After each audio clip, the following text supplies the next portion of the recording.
absolutely exhilarating.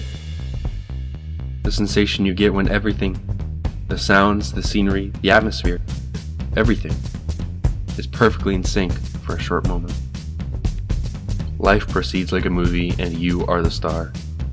Millions look on, envious of this picturesque, secluded moment you are experiencing. And you know you're right where you're supposed to be.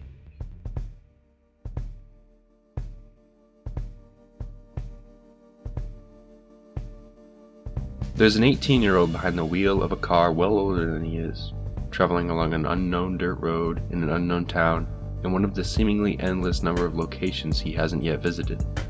The radio is playing a song he's never heard before, but now, just under a minute in, he's unable to hide a smile so big his eyes are near shut. Manically, and with so much excitement, he cracks up and sobs while incoherently talking to nobody. It's like he had been plucked from his current timeline and placed in a dreamscape where he doesn't know if he's 8, 18, or 80 years old.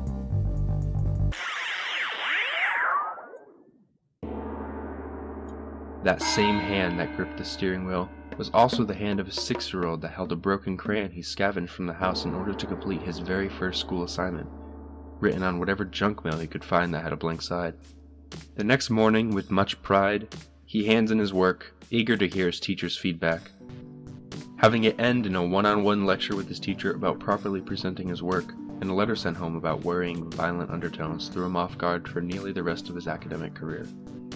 This is also the 7-year-old who had carved a spiral into his arm with a steak knife because he thought it looked cool, and the 8-year-old who, for no reason other than boredom, pushed over the antique grandfather clock at the public library just to see if he could pin the random act of destruction on some nearby kid.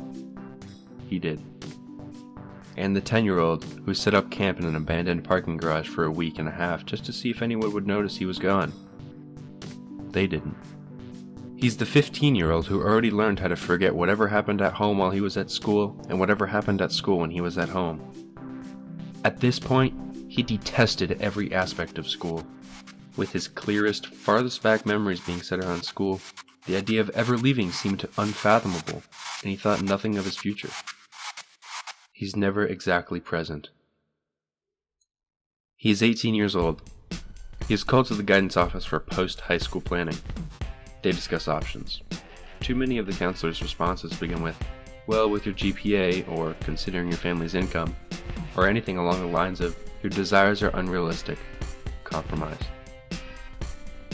He can't remember how he came to leave the office. That was 4 days ago. He had a lot of clothes sitting in the back seat of his car.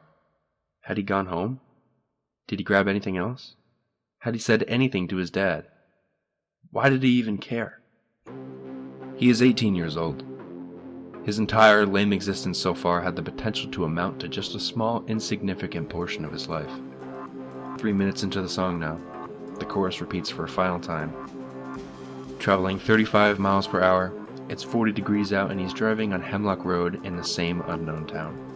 He has enough supplies to last him until he knows where he's going. The song fades and the moment ends. He notices a man walking down the dirt road at least 10 miles away from anywhere significant. After pulling over, the traveler says, "I'm Andy, going where you're going," and enters the car. Looking for any way to start conversation, Andy asks about the odd spiral scarring on his arm.